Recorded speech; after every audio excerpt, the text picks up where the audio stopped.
Welcome to the Life Support Podcast with your hosts, Michele VanDusen and June Colson. A couple of clean comedians here to support each other and others through comedy's wacky and winding roads.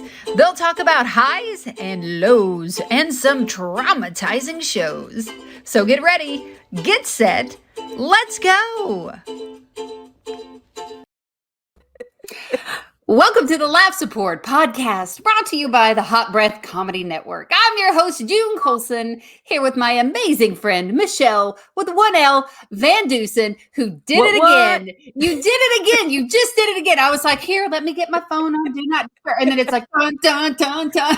Like, wait, you're always sneaking up on me. You're a sneaky little bugger, aren't you? No, I'm not. Look, there's like 3 or 4 different things that I have to hit to start the show. And so if I start with start broadcast, then it pulls up another tab. And then if I go to hit the video thingy, it closes that other tab. So I'm just over here just frantically trying to hit these buttons. Yeah. You were talking technical stuff. So my brain went, I think I have peanut M&Ms in the cabinet. What'd she say? Doohickey thingy? What are we talking about? Okay, speaking of words, doohickeys. So what did you say just a little bit ago? We were talking about a comedian, and you described him, and you said he has a what? What'd you call it? The beard style that he has. I said, I think it's a Van Dyke. I have never in my life heard of a Van Dyke. I had to look it up. Okay. So Michele, you're so hip because that word's from the 18th century. This is why I didn't know what it was. You're like, or old. Oh my gosh. That's what I'm saying. Because, okay. So you remind me of my mom. I always say that my mom uses 50-cent words to get a 10-cent thought across. Like she has a vocabulary that's insane. I was taking her home from church one day and there was a couple walking down the road and she goes, oh, look at them out for a constitutional. Wow. And I'm like, what? A what? Who uses she that anymore? Exactly. She said they're on a constitutional. A constitutional. Yeah. But she would also tell us to stick it in our doodle sack if we were on our nerves. And it's a real thing. Do you know what a doodle sack is? You probably don't want to guess. I don't want to know what you think a doodle sack is. It's another word for bagpipes. So she would tell us to shove it in our bagpipes, but she would call it the doodle sack. So that was always good. And then I'm trying to think of like originally were made from. Oh, was it a poop bag? That's why it was a doodle sack. Oh my gosh. You just blew my mind. It was the bladder, right? That's a pee-pee. It was the bladder. So that's not a poop sack. It should have been sticking in your pee-pee sack. But doodle sack's funny. Dear. Yeah. And I think we've just been canceled. No. You know what? If they don't like it, they can stick it in their doodle sack.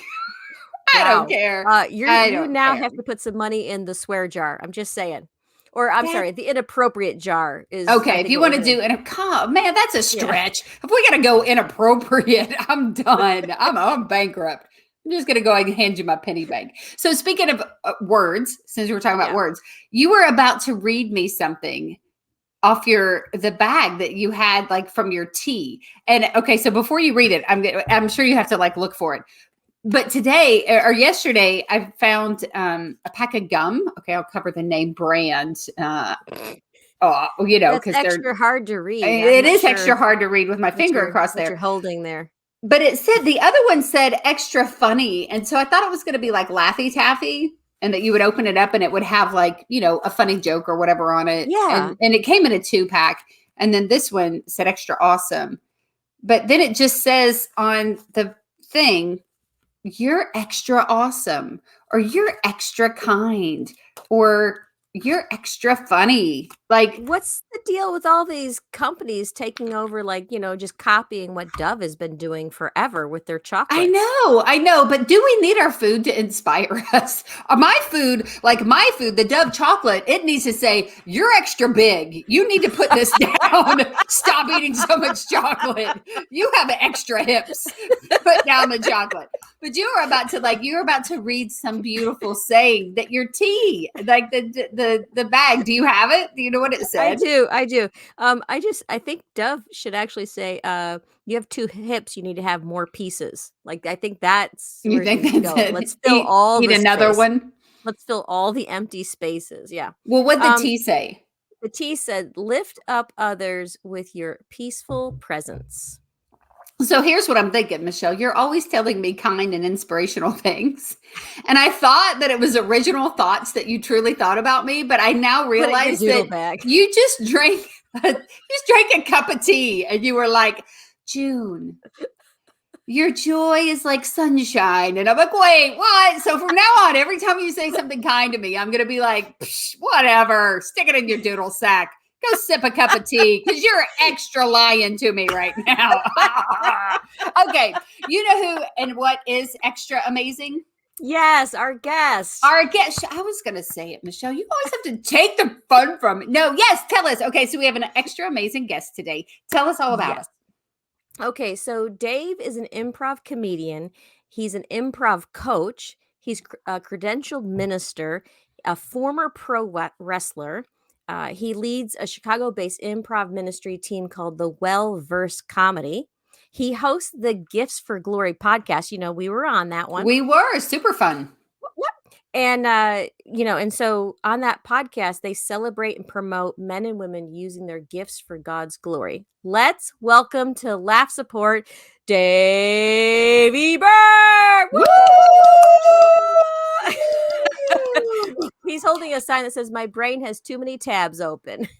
That was a birthday present because, like Michelle, recently I celebrated a milestone birthday. I hit 40. And because I know that recently she celebrated her 50 plus, which I call the 50 cross because, Yes. 40, right. Dave. Oh, that's adorable. You're 40. You little thing. So you young little thing. You're such a baby. Yay, well, I feel a lot older than 40. It's more of the mileage and less of the years. Yeah, it could be the wrestling, man.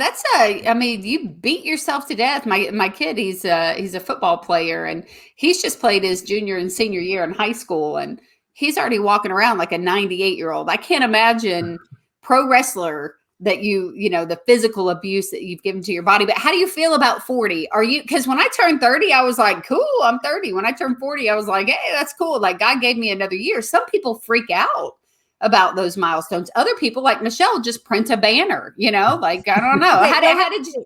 Let's clarify. I did not print that banner for myself. I'm sure you did. My friends did. So you need to, get some friends as amazing as mine. That's all.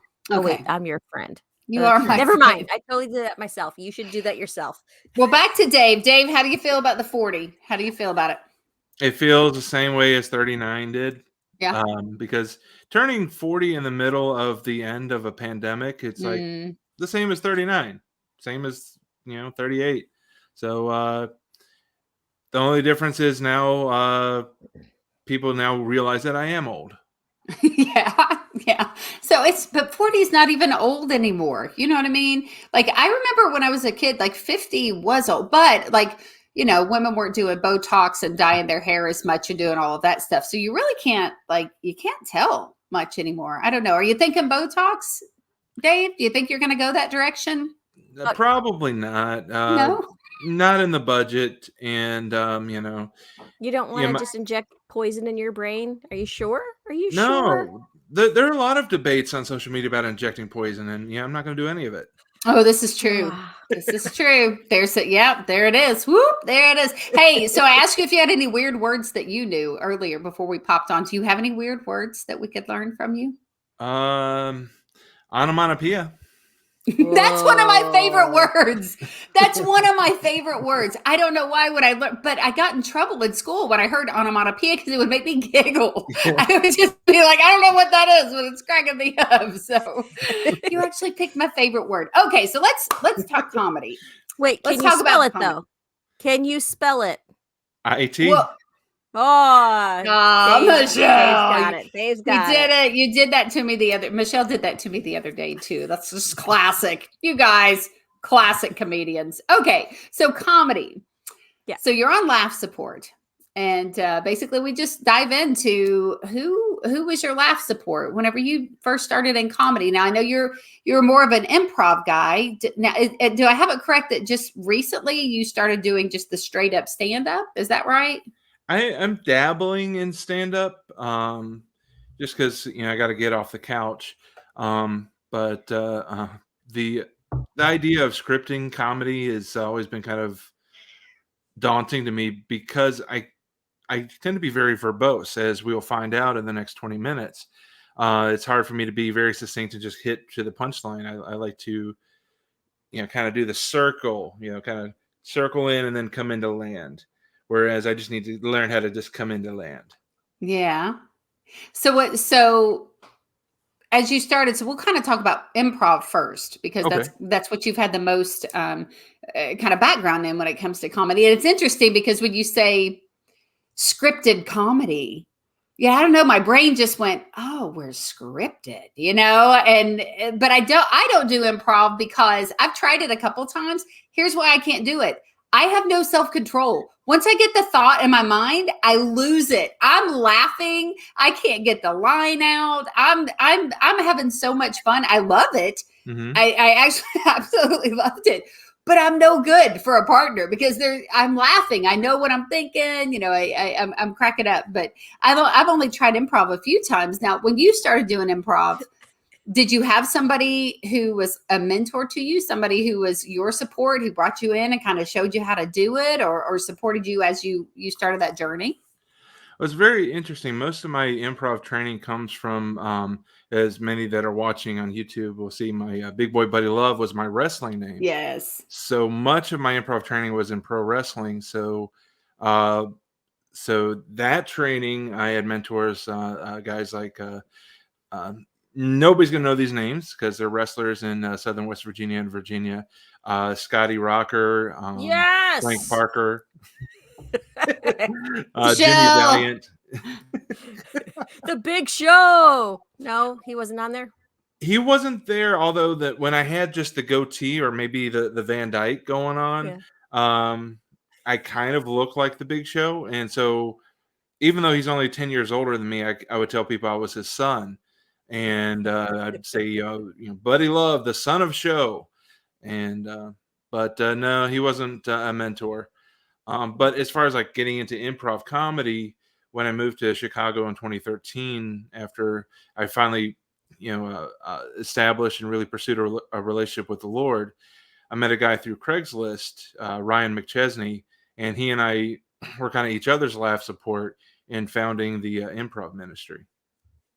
Yeah, that's pretty cool. I mean, that's Michelle and I. That's how our relationship started. Is one person helping the other person, and I think when you're in the midst of starting something, especially Michelle and I doing this podcast, it bonds you in a a really unique way. It's just something that you're doing together. So, is this someone that you're still performing with? Someone who's still a part of your life, or? He has actually moved to Kansas City. So, we're still in each other's lives. He came up for my surprise birthday party, and we did an improv jam where we just picked games and randomly played, and it was a lot of fun. He was actually the best man at my wedding. Oh, cool. And so he's definitely part of my life. And then, obviously, and I don't want to end the show without giving a huge shout out to my wife, Bobby. She's been my laugh support since we started dating in 2014. And I've definitely loosened up her eye sockets because she's rolled her eyes quite a bit at my comedy. That's awesome. Is she a Bobby or Bobbi, Bobby? Bobbie. Oh, IE. My sister is Bobbi, Bobby.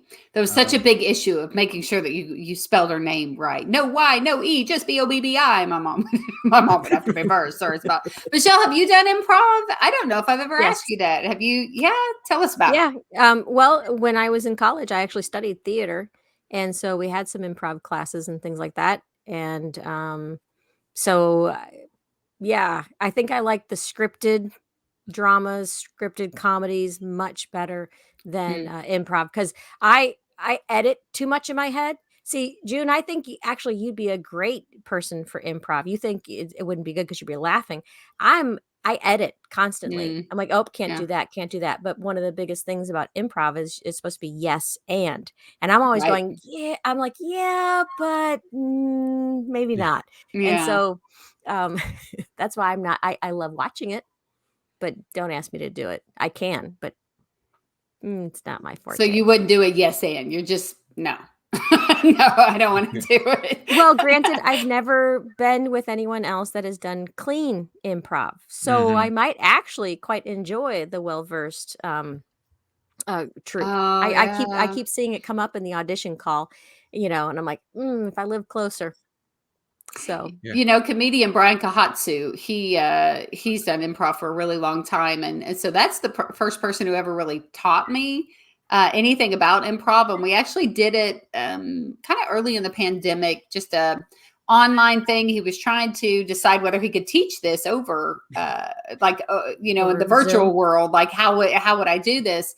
And so there was a few of us that he just kind of popped in a room every week for a few hours, and I had so much fun. I would get off of there having just laughed, like truly. And I'm somebody who, when I watch stand-up comedians, and tell me if you do this, big boy buddy love, Dave, when you watch other people doing improv, are you laughing? Because when I watch comedians like stand up, I just went the other night, watched 8 different people. It was a fundraiser for our friend Bone Hampton at Zany's. And it was 7 or 8 comedians. And I think I laughed one time. And it's not, I'm the person sitting like this, like I'm smiling, I'm listening, but I'm not laughing because I can kind of see where they're going and what they're doing, or I've heard the material before. So I'm supportive. Michele always laughs. I never laugh. If it's funny, I will laugh. Yes, she will always laugh. And if it is funny, I don't. But improv, I'm cracking up. I'm laughing the entire time, and I don't laugh at stand-up comedians. So when you watch other people do improv, does it make you laugh, or are you like me and just kind of figure it out like a magician who's watching someone else do a trick that you do? Yeah, I tend to lean that way of I appreciate it and I'm enjoying it, but at the same time, I'm also like I'm in on the game. I know I kind of know where they're going. And there are exceptions. There are times where something will genuinely make me laugh. Especially like with our team, because when they're performing or rehearsing, I can laugh because I know I'm not going to be laughing at something that I have to repent of later.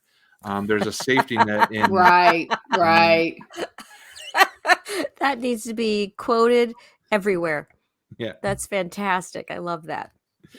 But yeah, so yeah, I have the same mentality as June, and it's like wrestling too. Like when I watch wrestling, I enjoy and I appreciate it, but I don't jump out of my seat and wave my hands in the air because I kind of know where it's going. And the only main reaction I have is when the storyteller or whoever is telling the story in the ring does something that makes no sense, or an improviser does something that makes no sense, where they block something or deny something. Yeah. So the negative reaction, like, but the rest of the time I'm just sitting there appreciating and enjoying the entertainment.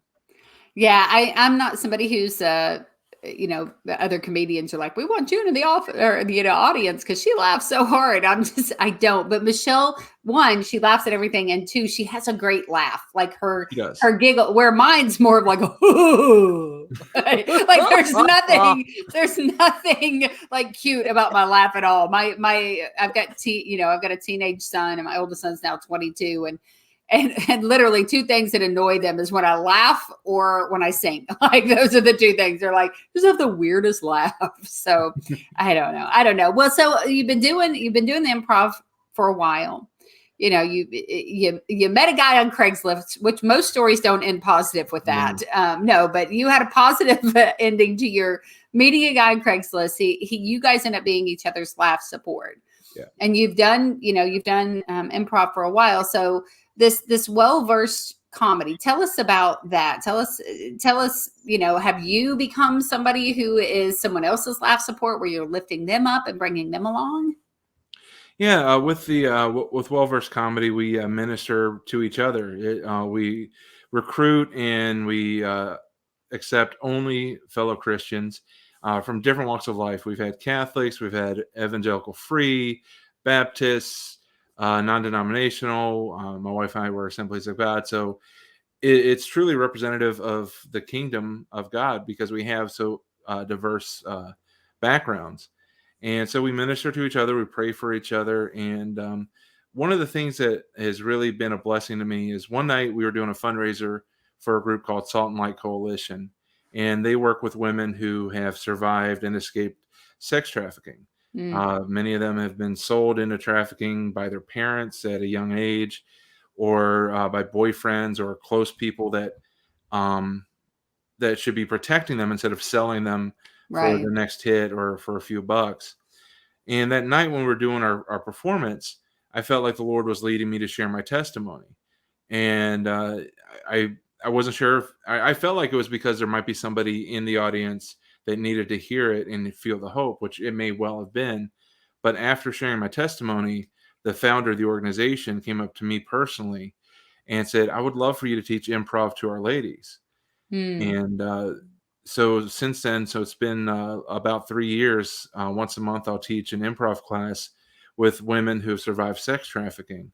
And it's been the hugest blessing of my comedy career because number one, and this is something that was unstated, but it's clear.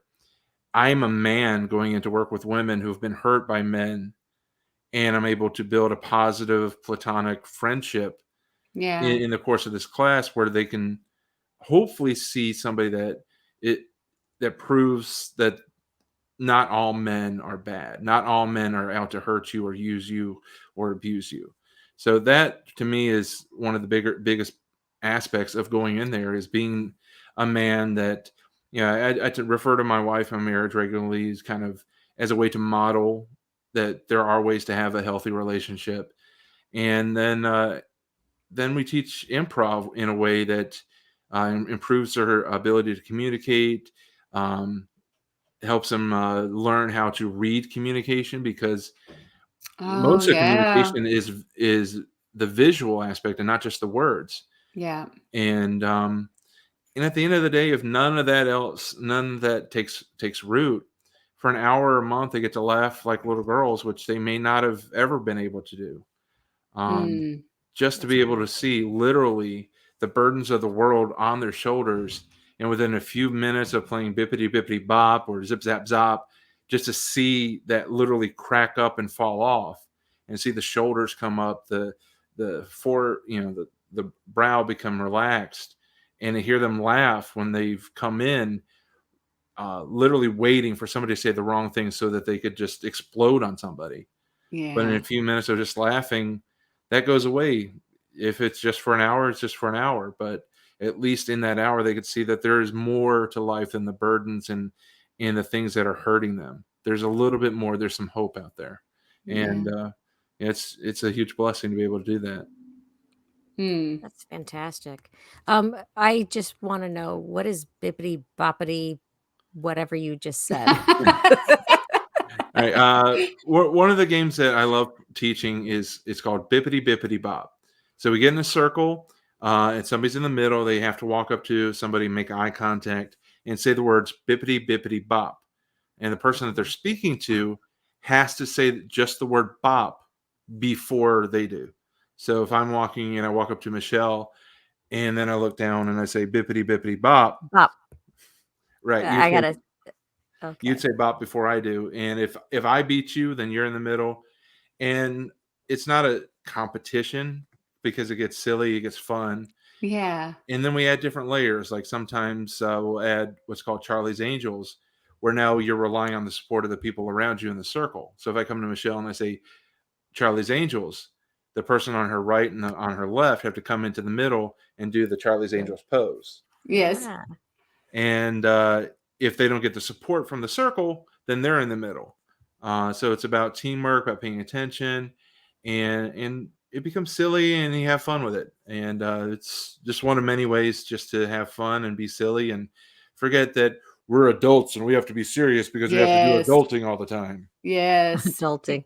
I was at a conference. We just recently had Jennifer O'Brien on the podcast, and I was at a conference with her, and I remember telling her that one of the things that she does, and she's done improv and stand-up comedian, but I said one thing that I feel like she does is kind of like what you're doing with these women, is she gives people in the room permission to feel like a kid again. She gives them permission. I said, she would have been that friend that, that I would have wanted to come over and play at the house, because if I was like, okay, we're going to be alligators at a knitting party, she would never be like, alligators can't knit. She'd be like, okay, and then we would pretend to be alligators who were knitting. Like when I heard about what you're doing with the women, the idea that they've lost that childhood or that ability to be able to just have a good time and let go and let loose. I can't even imagine the gift that you are giving the women in that group. And I told Michele, I said, if there is anybody, I think that is, epitomizes the idea of laugh support, man, that's it right there. To take laughter and to bring a little bit of joy in people who have been through something that most of us could never, ever possibly fathom. I listened just recently to the podcast, The Reverend and Reprobate. I don't know if you guys have heard them, but they had a guy on there who was, he was in one of the towers on September 11th. And he ended up going around the country and was speaking after that. He was trapped. They ended up, digging him out. He was claustrophobic and all of that from that. And some ministry he was with had gone to another country where they took him on a tour and showed him where women were being kept in cages and, all of these things. And he started a ministry from there. He's like, I just thought God's having me inspire people with my story about September 11th, but it actually became this whole major, ministry as far as sex trafficking and stuff is concerned. But when you said they're in a room with a man that they can trust, he was talking about the team of people that have to come in when people are rescued because they don't trust anybody. Right. And it makes sense that they don't. So, man, I just want to commend you for what you're doing and how you're doing it and who you're doing comedy for. It's just, it's just a huge deal. So tell me this, as far as improv and comedy goes, why do you think, or do you think that it's important for people to have laugh support around them, to have people around them as they start the journey? Because you're kind of starting the stand-up comedy journey, and I know personally, and Michele, that can be a lonely journey because improv, you're working with people and stand-up, you just up there standing up, now as believers, we know, I always say, I'm never at the mic alone. Robert G. Lee taught me that. I'm never up there alone. The first time I went on stage at a church, he said, you don't go up there alone. In your mind, you're thinking I'm here by myself, but the Lord's with you, every step, but it can feel very lonely. So how are you experiencing, or what are you experiencing with the stand-up part of it? And you're very right, because with improv, even if I'm having an off night or if I'm distracted, having somebody else to kind of pick up that slack is so helpful. And when you're out there on the mic and it's just you, the audience, and God's not necessarily taking the mic and saying, okay, what Dave meant to say was right. So it's a different challenge, different muscles, and it's important to have laugh support. Having the words that you all have spoken, like on Maurice's show from time to time in the backstage area when we've talked about it. It's important, just like anything that you're doing for God, to have support around you, to have somebody with you, to have somebody to be your Aaron and lifting your arms in those moments. Oh yeah. So it is vital, and it also harkens back to what Jesus talked about with the enemy being the lion walking around looking for someone to devour. Lions usually don't try to devour a pack. They look for the one that's out by themselves, the one that's struggling, the one that's got a limp, and they go after that weakest one. And you're weakest when you're by yourself. So when you have the laugh support around you, you have a pack, and it makes it harder for the enemy to come in and get inroads and try to slow down or derail what God is trying to do in and through you. Of course, the enemy will never thwart God's plans, but he can give us a little bit of a limp so we don't get there as quickly as God was hoping for. So it's important to have people around you, and even have people that maybe don't understand what comedy is about, but they understand you, and they can be there to see when you feel the weight of the world, and they can help kind of take that off your back so that you can get back to what God's calling you to do. Yeah, that's awesome, man. That's awesome. Well, Dave, we're so just thrilled that you came to be with us today. Michele, you have the information where we can find Dave Ebert. Now, we know for sure he has a podcast because Michele and I have been on there, Gifts for Glory, right? And and that's super fun where you highlight people who are using their gifts that God's given them to glorify him. So that's really awesome. So we've got giftsforglory.com and at Wellverse CMDY. Yeah, I was going for uniformity, and Twitter only allows so many letters. Gotcha. So I had to have a little bit of a vowel movement. Gotcha. That's well, we're back to doodle sack. I'm just saying we're back to the doodle sack, the vowel movement. So you can catch Dave Ebert. You can find him on Facebook, IG, Twitter, Gifts for Glory, and Wellverse CMDY comedy. IG, Instagram. IG. I don't know what okay, Michele. All right, back to Smarty Pants. Did we start with Miss Smarty Pants? All right, well, Dave, it's been an absolute pleasure. On Facebook, Instagram, and Twitter, it's at Gifts for Glory and at Wellverse CMDY. So it's comedy without the O and the E. Yes. Right? Yeah. Yeah, there it is. And Dave, I know you've listened before. So have you picked up on our closing remarks, what Michelle's supposed to say? Have you heard that on our podcast? I have, but before we get there, I did want to tell you all that I made sure not to brush my teeth for the show because we're on the Hot Breath Network. Oh, yes. There you go. Dave, that's why we were drinking tea, to keep the breath hot. It's not about not being clean. Yes. Come on, Dave. Dave's not afraid to post a pun or just to throw something out there cringeworthy. That's a brave comedian. Okay, so I would say Jesus and Junebug loves you. Do you know what Michelle's supposed to say? Michele and the Messiah want to take you higher. Yeah. All right, and then I have one for you, Dave. Okay, I got one for you. All right, Dave says, when you feel there's no way, remember there's Yahweh. Like it. I like it. Okay. We got it. All right. With that, we're going to wrap it up. You can check out Laugh Support anywhere you can find a podcast. Also, if you'd like to watch us, you can find us on YouTube, and you can find us on the Creative Motion Network on Roku TV. So definitely check that out. We got beautiful people on here. I mean, we got a guy who was a professional wrestler. You got to see Big Boy Buddy Love. He's pretty amazing. All right, y'all. Like I said, Jesus and Junebug loves you. That's it for this episode. Tell them bye, Michele. Bye, Michele. Bye, y'all.